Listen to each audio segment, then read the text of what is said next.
Hello mga kabayan, good morning po sa inyong lahat. Naglalakad ang inyong kabayan sa papuntang trabaho mga ka-idol. Yan po ang aming trabaho. Yan po. So ganyan talaga mga trabaho mga kabayan. So yan po, mahirap talaga. Mahirap talaga mga kabayan. So ang liit na naman ang sahod. Yan po mga kabayan. Yan po.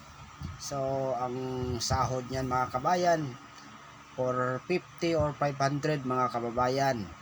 Yan po.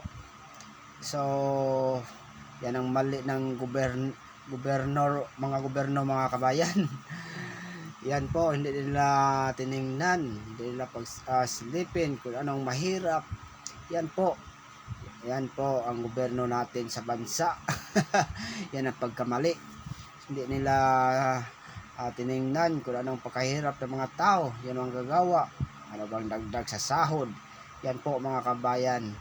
Yan po, yan ang mahirap talaga mga kabayan. Sa ganyan, palagi nilang tingnan ang kaban ng bayan, ang pira ng taong bayan. Yan, mayaman din sila, mas lalo pa sila mayaman dahil sa kaban ng bayan mga kabayan. Yan po, yan kawawa talaga ang mga manggagawa, sa lahat ng manggagawa dito sa ating bansa mga kabayan. So yan mga kabayan, ganyan ang trabaho mga kabayan. Sa totoo lang, kung nakaranas kayo ganitong trabaho mga kabayan, mahirap talaga ganitong trabaho, kontraksyon, kahit ano bang trabaho magagawa ka dyan, sa lahat mga trabaho mga kabayan.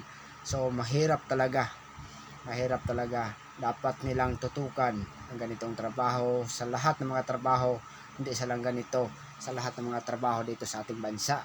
Hindi nila tutukan ang kaban ng bayan ang pira ng bayan, yan ang palagi nila tutukan, hindi ang mamamayan. Yan mga kababayan. Yan ang nagkamali.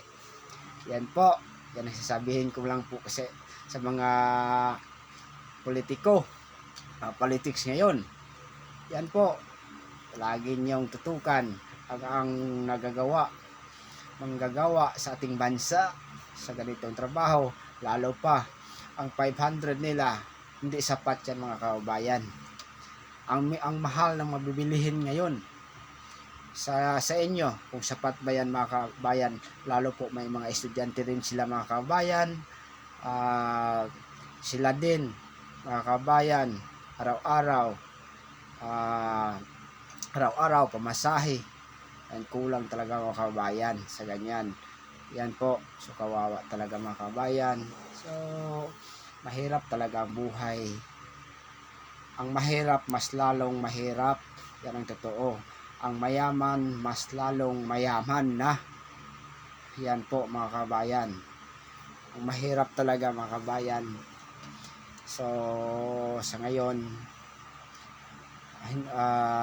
mag-ingat tayo mga kabayan sa taong piliin natin sa ngayong politika. Yan po, para hindi tayo magsisisi sa ganito. Yan mga kabayan, ang hirap talaga, mahirap talaga mga kabayan sa trabaho ganito. Safety, walang safety, critical area talaga mga kabayan sa ganitong trabaho, critical area. So ganun talaga mga kabayan, dahil lang sa pamilya, pursige talaga magtrabaho para makakain ng pamilya, mga anak, estudyante, mga kabayan. Yan po, magbigay sila ng mga ayuda, ang malapit sa kanila yan ang bibigyan, pipiliin talaga mga kabayan. So thank you po.